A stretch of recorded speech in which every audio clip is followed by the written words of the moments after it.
Starting off, I want to recap some 2025 big hitters that I watched and haven't given my thoughts on. So we have first off Marty Supreme. This is something I really wish I liked more. I really wish that this movie, which is a sort of a fictional biopic, which is my favorite genre. I love biopic. I really wish it gave me something more than what it is, and I just wish it was something that I really like because everybody seems to like it. But yeah, unfortunately, I just didn't really feel like it resonated with me. Which seems to be a theme with a lot of the newer movies coming out these days. I just don't like it as much as I thought I wish I do. Then we have Nouvelle Vague. Now this one is so funny because the article I wrote for Varsity obviously has my name on it, and Varsity is really good with algorithm. So now it is the first thing that comes up when you search my name is my review for Nouvelle Vague. And I don't even like Godard like that. I don't like Godard movie at all, in fact.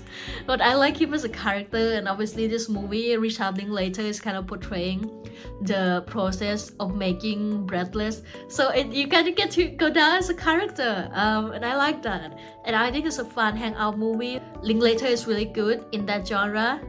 I think it's just people making films, and that's fun. And I watched it when I was really down, and I feel like it was a pick me up that I need.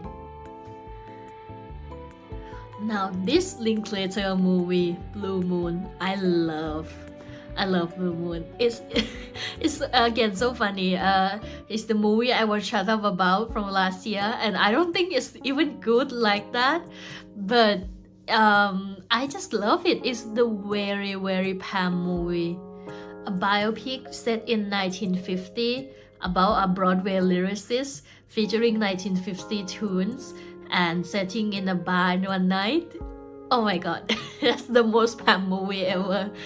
And I really love that atmosphere. I wish more people touched on it. It's sort of like a purgatory-like atmosphere. Or that, at least that's how I read it, and I really like that. I love when you do a historical movies or a biopic and you put the characters or the historical figures in something that's not the historical setting, something more unique, something that's like almost creative fiction writing, even though it is technically trying to write non-fiction. It's just, oh, I love that so much, and this movie does that. And yeah, so I think Blue Moon, very good. Ethan Hawke is acting his ass off, and also I really enjoy Bobby Cannavale because he was in Only Murders in the Building last season, and because I just think the bartender is such like a fun role in anything ever. And Andrew Scott, amazing use of Andrew Scott. He's only in the movie for a little bit, but he's such a, like, his dynamic with Ethan Hawke is perfect for what their characters are. Sentimental Value. Now this is a movie I wish I like more than I do. It's a father-daughter damaged relationship intimate movie. It should be something I love, but I just don't. Again with Marty Supreme, I wish it give me something more. It doesn't resonate with me. I don't feel anything. I was just kind of bored, and yeah, and that's really sucks, man. I wish I liked this movie more. But yeah, that's 2025. So moving properly into 2026. I started off the year watching Knives Out, Wake Up Dead Man. I ended up watching this movie 3 times, and I don't even like it like that. I mean, I like it, but not enough to watch it 3 times, but I watch it with my families and such. But I really think it's a really good murder mystery. It's one of my favorite genre. After Only Murders in the Building, I have been I referenced it twice now. Oh my god. I've been looking for a new good ones. And this is definitely one of my favorite franchise currently running. I really love this franchise. I hope they never stop making these movies. Benoit Blanc is behind Columbo as my favorite detective of all time.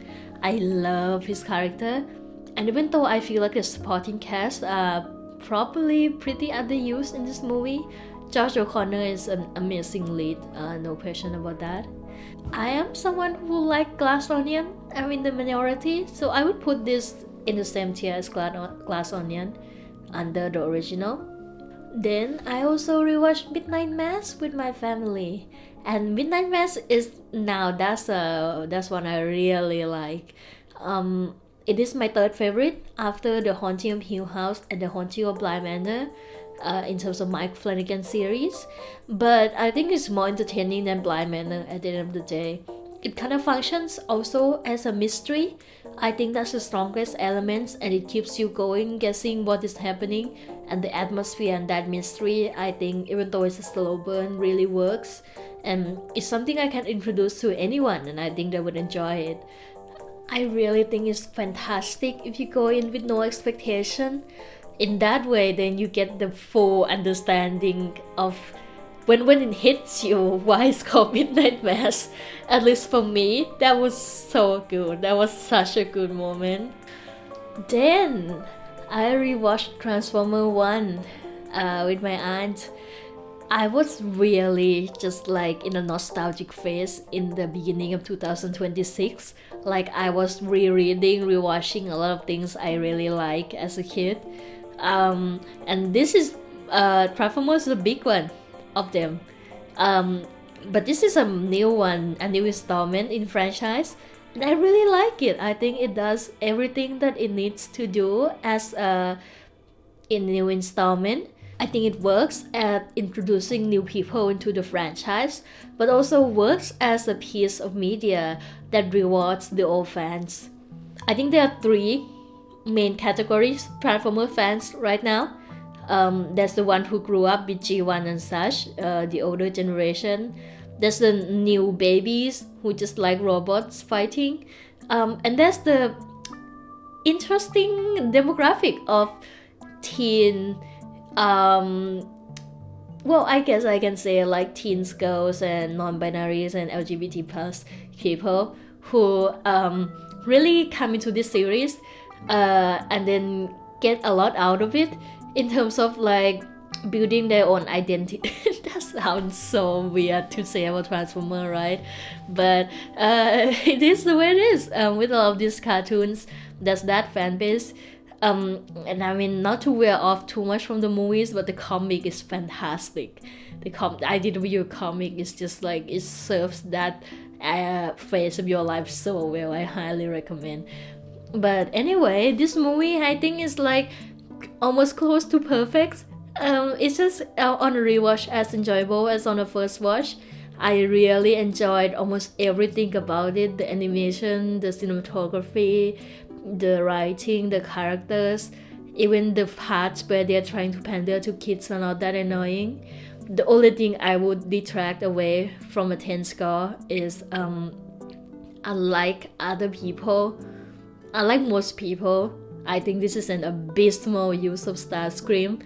Wasted his character entirely. Did not enjoy that at all. But otherwise, like, this is certainly one of my favorite animation in recent memories. I wish it get talked about more. And I did rewatch a bit of Transformer Primes as well. Not the whole series, but enough to get the sense of what I didn't remember as a kid, which is mainly the ending. And it's abysmal. It's a really bad ending. At the end of the day, you know, rewatching it, I was reminded that, yeah, there are parts that are really entertaining. But at the end of the day, it's a kid series. Like, is Knockout intended to be a queer icon? No. Is Starscream's arc intended to be an abuse cycle narrative? No. But it is, you know, if you read it that way and it's entertaining to you, entertaining in quotes, then I think there's no problem with it. Then I watched The Studio. the Seth Rogen series, and I really like it as well. It's so much fun. At first I wasn't too keen on the other characters that's not Seth Rogen, but then I came to really appreciate them. I think by the end of the series, I like the dynamics, not as much as something like only murders in the building, but it's fun, and I like that the episodes have their own theme. Some of my favorite are the one nurse episode and the one where they're trying to catch the Kool-Aid man. That one is legendary. Yeah, a lot of it is not the best satire of Hollywood, to be frank, but it does work as like something you can watch and have fun with. Then, as part of Churchill Film Society, I watched Charade. And that one is interesting because going in, the only thing I knew about it was that Cary Grant was so against the fact that Audrey Hepburn was so young that he didn't want to play it.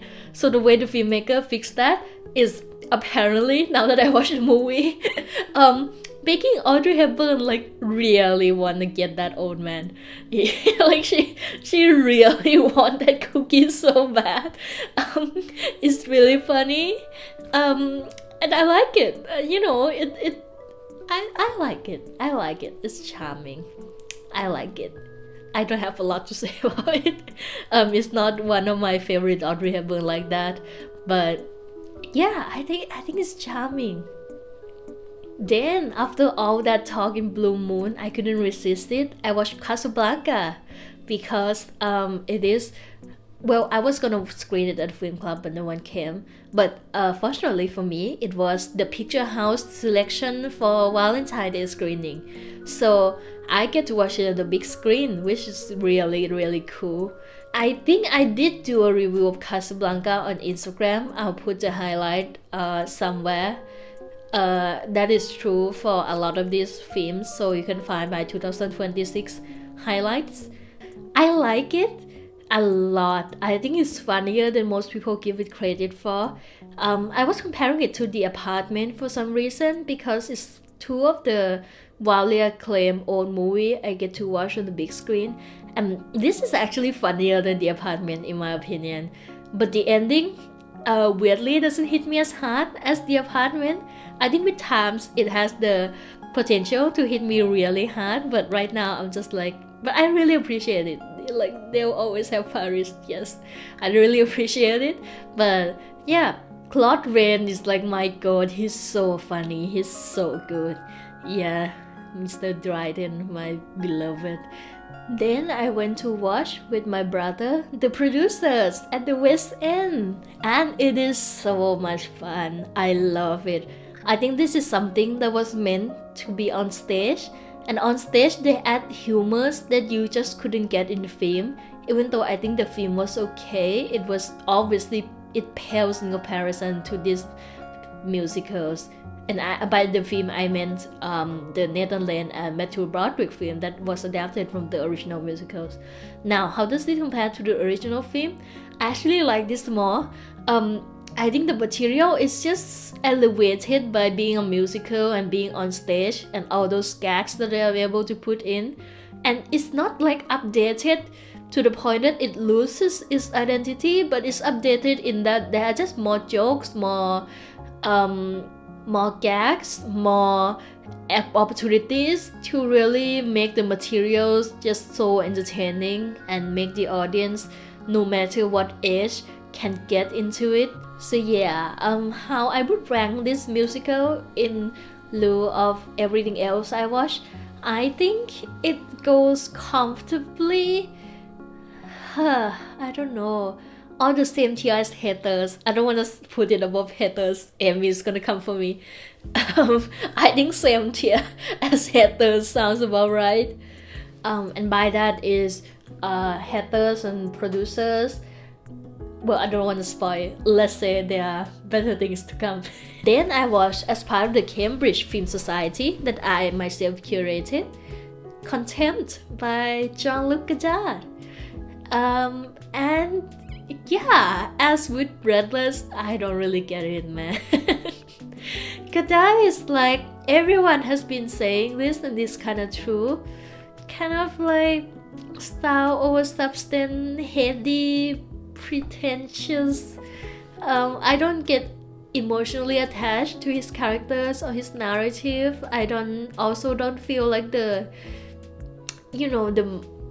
headiness, the philosophy of it really translates well to me. And maybe there's a language barrier thing, and I'll admit, but I also don't think French people like Godard like that. So but it really depends, if you like the style. If you obviously, we can all recognize that it's very influential, but Contempt is something that is like Godard at his most accessible, at his most Hollywood-esque, and I still don't really get it. I think it's just probably not for me, really. Like, this movie should be for me. It's about a retelling of a classic that mirrors what's going on in the character relationships, and it is about filmmaking, and it has a cameo by Fritz Lang being like the grandpa of all time. I love that. That's my favorite thing about the movie, actually. It's just the Fritz Lang cameo. And on the Godard point, I had found this Instagram reel where it's like compilation of all his cameos in movies, and I'm tempted to like rank them. Like, I love it so much. I'm again, Godard as a character, it's top tier. I love it. I love the sunglasses. I love the cigarette. It's so good. So anyway, I love people cameoing as themselves. Fritz Lang really paved the way for the Scorsese cameo in this trio, which is priceless. Then, out of my own curation again for Cambridge Film Society, I booked the Macram Lecture Theatre and screened Lawrence of Arabia. And I talk about this movie to death. It is one of my favorite movies of all time. It is amazing. You should watch it on the biggest screen possible. There's very little that I have to say that I haven't said. I think this is my fourth proper rewatch. Oh, I think one thing I want to say is that we don't give the script for this movie enough credit. I know the cinematography is amazing, but it also has such a really amazing script. There's so many quotable lines. Most of all, who are you? Guys shout. Also the entire theme of the movie.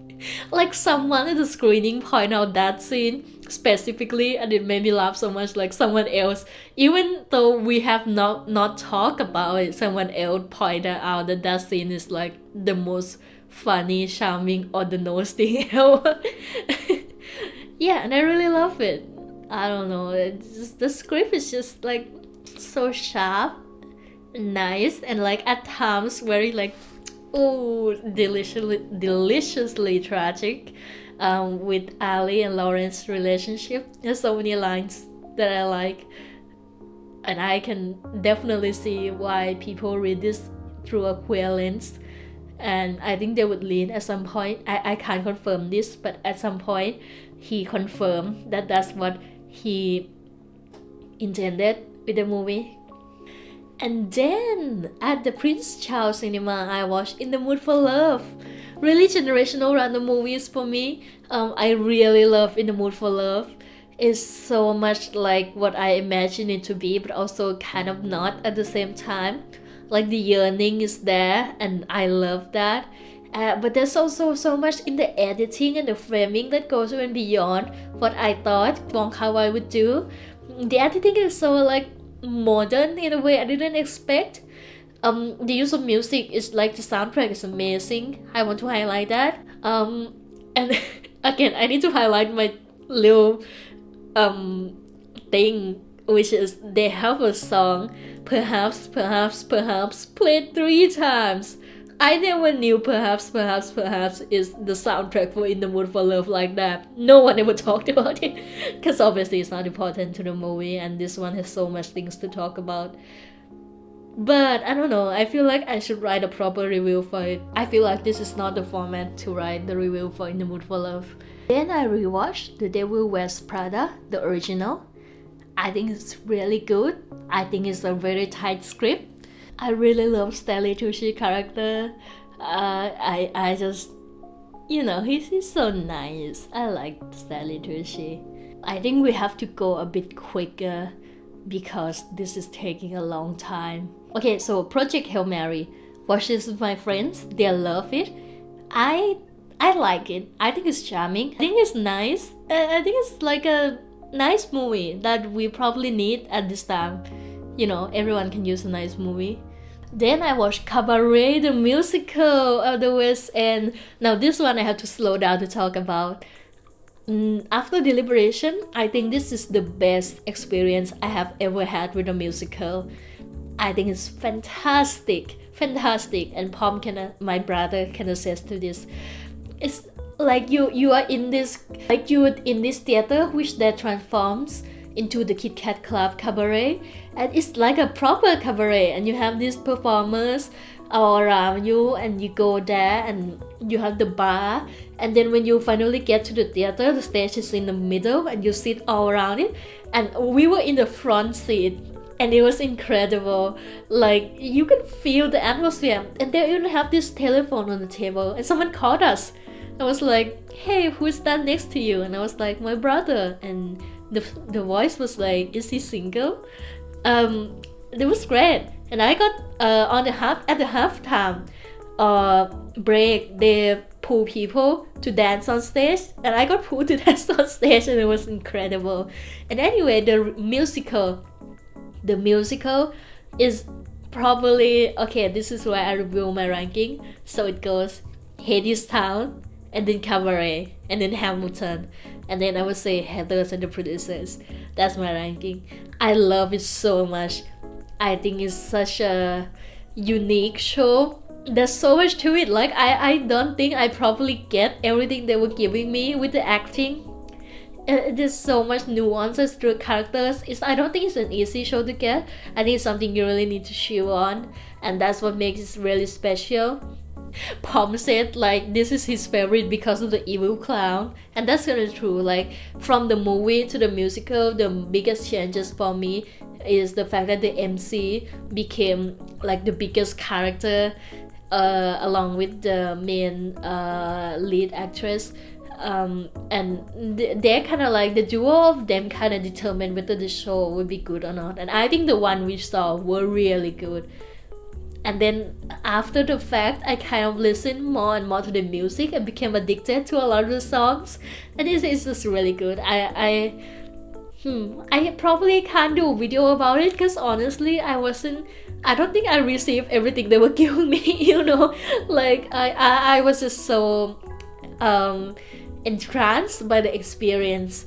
I don't know how to talk about it. It's something you really should see once in a lifetime by yourself to experience it firsthand. Then I watched with my family Singing in the Rain, and I don't have a lot to say about it because it's like a charming movie, but also like it's one of those old movies where I'm like, yeah, this is charming, I like it on a personal level, but I could never say it's a like an actual good movie.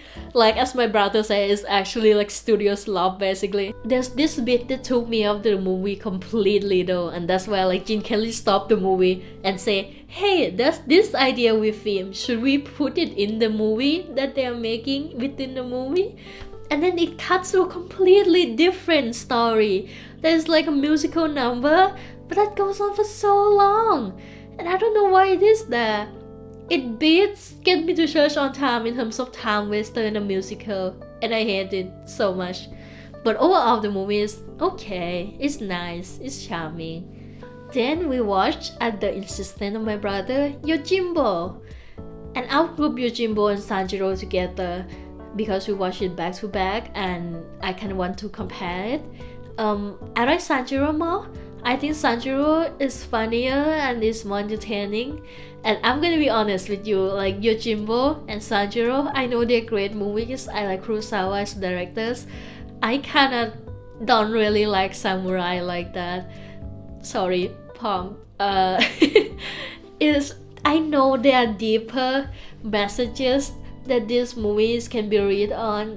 Like Pom was telling me really quite eloquently about the idea of the fading away of the old era and coming of the new in Yojimbo, and morality and order and chaos in society and things like that that you can see reflected in samurai movies and also in Western, and that's how the samurai movie influenced the Western. And that's my favorite part, honestly, is seeing how this original concept influenced other media. But yeah, in terms of how much I like them as movies, not that much, honestly. Then I watched Phantom Threads, and this one, some might say, is also a very Pam movie. I went into it not because I think it's gonna be a very Pam movie, but because I don't know if you guys know, but I'm making a short film. I talk about it all the time. And I think this movie kind of, I went into it thinking it's gonna really be an asset to my short film. Like, I think it's gonna be a great influence. And it's so good. At first I wasn't understanding what it is, and I wasn't really vibing with it. I thought it was kind of slow. But once I get what it is, I think it hits you all at once by the end. Like, how this is a can I say how this is like a toxic romance that kind of works on their own frequency. Like, I don't, not to reduce everything to a single sentence, but if I have to write my letterbox review, my one-liner, it would be, they really do match each other's freak. Like, that's the best way to describe this movie. It's just this screw up romance. And when the line comes, when you probably have seen this line out of context, when he said, "Kiss me, my girl, before I am sick," like, it hits like crack, man. It's so good. It's so good. I just think it is everything I wanted it to be, and I hope it would be.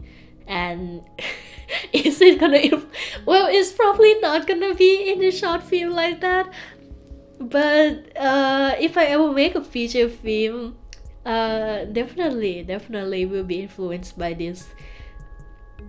But trust me, we have a vision. We cooking. We cooking.